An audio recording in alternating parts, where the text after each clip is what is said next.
자, 정태근 팀장과는 계속 이어가겠습니다. 이렇게 준비하라로 가봐야 되겠는데 이제 개장 한 24분여 앞으로 다가왔어요. 트럼프 대통령이 굉장히 센 척을 합니다. 그죠? 네. 이걸 믿어야 되나? 그러면 믿어야 되면은 약간 롱하게 추세적으로 좀 더 가는 거고, 좀 애매하다 그러면은 조금 다시 한번 지켜봐야 되는 부분이 있고, 그래서.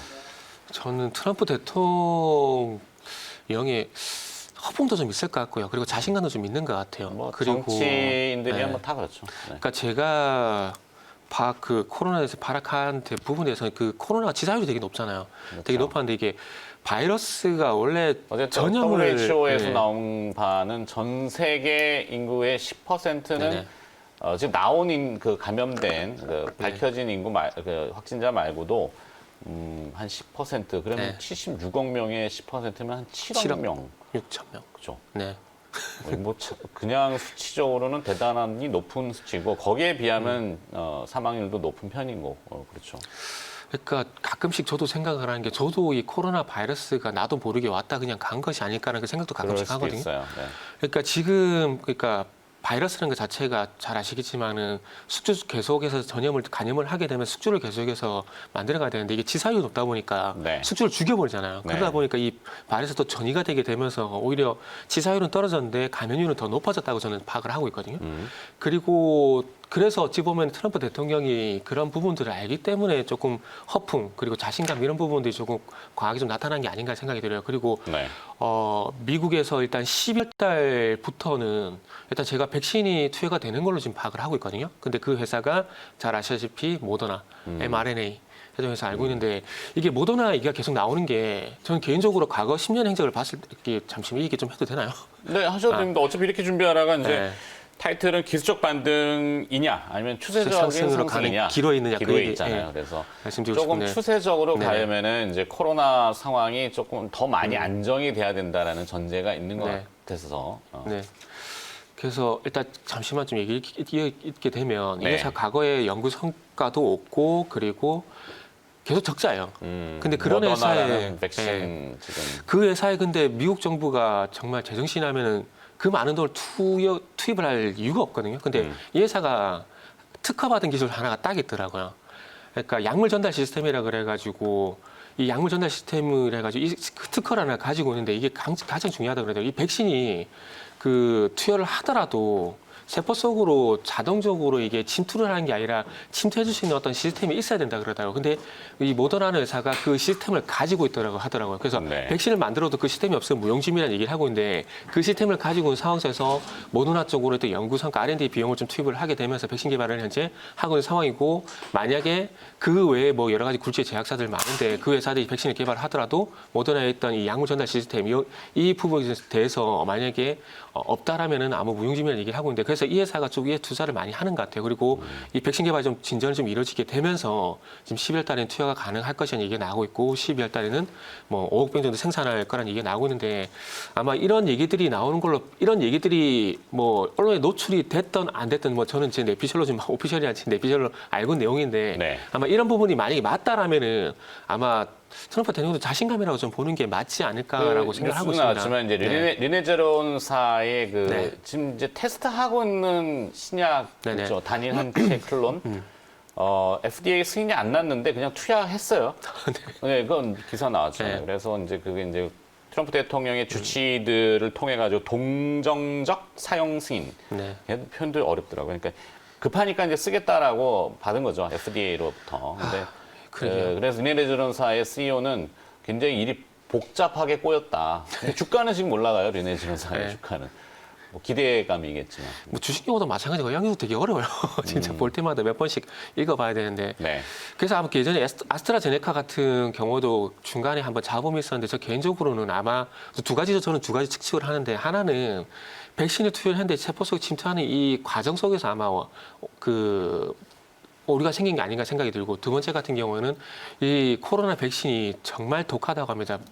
이게 잘못 맞게 되면은 진짜 사망, 그게 사람이 죽을 수 있을 정도로 자기 독하다고 하는데 네. 아마 투여하는 과정 속에서 이 백신이 독한 성분에 대한 어떤 오류가 있었는 거 아닌가 이 두 가지가 좀 생각이 드는데 뭐 다시 뭐 3상이 진행을 하고 있다는 얘기가 나오는 상황 속에서 아마 제가 봤을 때는 뭐 이 두 가지 측면이 좀 있을 것 같아요. 그래서 그런 두 가지 측면의 어떤 잡음이 있었다는 그 노이즈가 있었던 부분들을 봤을 때 가장 유리한 게 지금 그러니까 좀 전에 말씀드린 약물 전달 시스템 이 부분을 가지고 있는 모더나가 가장 유리한 것이 아닌가라는 생각이 들고 그렇다 보니까 미국에서 그 많은 돈을 투입을 한 것이 아닌가 생각이 듭니다. 그래서 지금 아시겠지만 워프 스피드 작전이라 그래가지고 진짜 유례 없는 지금 백신 개발을 하고 있는 상황 속에서 지금 11월 달에 나온다고 얘기를 하니까 한번 기다려봐야 될 것 같아요. 그리고 정말 저는 개인적으로 다행이라 생각이 드는 게 어쨌든 전면적은 높아졌지만 치사율이 떨어졌다는 부분들이 저는 상당히 긍정적이라서 보고 있기 때문에 네. 아마 이런 부분들이 저는 이제 또 변이가 안 됐으면 좋겠어요. 여기서 끝이 났으면 좋겠어요.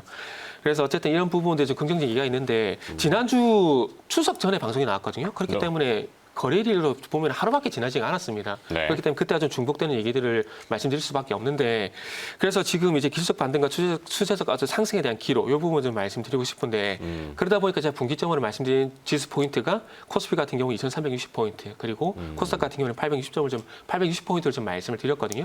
그래서 일단 딱 뭐 어제 종가 근처가 네네. 되는군요. 딱 근처로 갔더라고요. 그래서 오늘부터 그래서 저는 상당히 좀 중요하다고 생각이 들고 오늘 있고 만약에 2,360 네네. 물론 딱 2,360 이렇게 하기는 어제 61이 그쵸? 될 수도 있고 62가 될 수도 있고 그러니까요. 네, 2,360선에서 한 레인지는 70포인트 네네. 그러니까 2,370 뭐 이렇게 봤다. 네. 근데 지금 호가 접수는 2,376 네네. 80 정도까지. 근데 종가 기준으로 여기 또 지켜낸다면은 조금 색깔이 변할 수도 있다. 이렇게 네. 보는 거예요. 그래서 오늘 뭐 갭상승 출발을 하게 되면 아마 오늘 미국 증시 나왔던 뉴스가 어제 장중에 9시 반 기점으로 반영이 된 상황이거든요. 네. 그렇기 때문에 오늘도 지난주 화요일도 얘기를 드렸는데 오늘도 갭상승 출발하고 난 이후에 이 갭을 과연 지켜주느냐 이게 중요할 것 같아요. 그래서 그 부분을 대해서 조금 긍정적인 얘기를 드리자면은 과거 그러니까 지난달에 비해서 외국인들이 어떤 하방 포지션이 상당히 좀 완화가 되고 있고 상승적으로 좀 포지션을 잡아가고 있는 부분들이 긍정적으로 볼 수가 있을 것 같고요. 그리고 아까 일발장전 같은 경우도 제가 요 전략을 말씀드리면서 기간 수급도 말씀드리려고 그랬는데 지금 투신도 그렇고 연기금도 그렇고 최근에 와서 매도세가 조금 완화가 되면서 매수가 좀 들어왔거든요.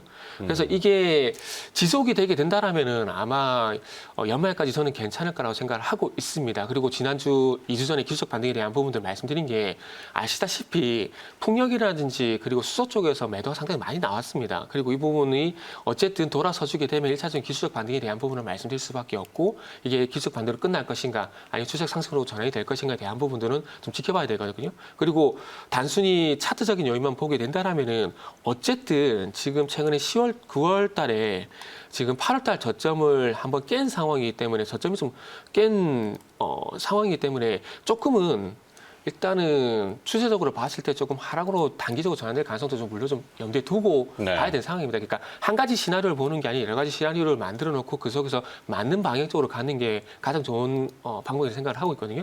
그렇기 때문에 일단은 어쨌든 기술적 반등에서 추세 상승으로 좀 넘어가는 상황 속에서 일단 좋아지는 부분이 있다라면은 추세 상승으로 보는 게 너무나 당연한 얘기고요. 좋아지는 부분이 없다라면 당연히 기술적 반등으로 치부할 수밖에 없습니다. 그렇게 뭐 네. 일단은 기술적인 부분은 저렇게 해석이 되고 그 다음에 네. 재료에 대해서 이제 저 추세적인 상승을 끌고 갈 만한 네. 재료가 이제 3분기 실적이라든지 네네. 뭔가 묵직한 것들이 있을 수 있는지 이거는 아직 좀 고민을 해봐야 된다. 그래서 삼성전자 얘기를 좀 하고 싶은데 이게 저는 그래요. 이게 단순히 최근 수급만 보고 말씀드릴게요. 네. 최근 수급만 보고 좀 말씀을 드리면 삼성전자 영업이 최대 11조까지 얘기를 하고 있는 상황이거든요. 11조. 네. 그런데 외국인 기관이 안 사요. 이게 앞뒤가 안 맞는 거잖아요. 그렇죠. 정말 삼성전자를 좋게 본다라면, 그러니까 제가 이 방송을 계속해서 출연하게 되면서 아시겠지만 삼성전자에 대해서는 제가 좋게 얘기한 적이 한 번도 없어요. 한 번도 없는데, 그러니까 이런 겁니다. 리포트를 내고 안 사요. 그럼 네. 이게 무슨 의미가 있냐라는 거죠. 어폐가 있다는 얘기죠. 네, 그렇죠. 고민이 좀 됩니다. 사실 이렇다 저렇다 뭐 네. 지금 크게 자꾸 보려면 한도 끝도 없는 거고 뭐 시장은 뭐 그때그때 나타난 대로 대응할 수밖에 없는 거고. 그래서 제가 항상 말씀드린 게 수치거든요. 데이터. 그러니까 제가 어제 이제 우리도 네. 그걸 많이 다뤘지만 트럼프 대통령의 이벤트가 발생해가지고 연휴 이후에 어떻게 될 거냐 막 논란들이 있었잖아요. 그냥 객관적으로 수치만 네. 미국 증시, 미국 데이터, 뭐 여러 가지 데이터들 어제 빠르게는 소개시켜드렸어요. 보신 분들은 네. 아시겠지만 그걸 봤을 때는 시장이 안 떨어진다. 네, 이렇게 얘기했기 때문에.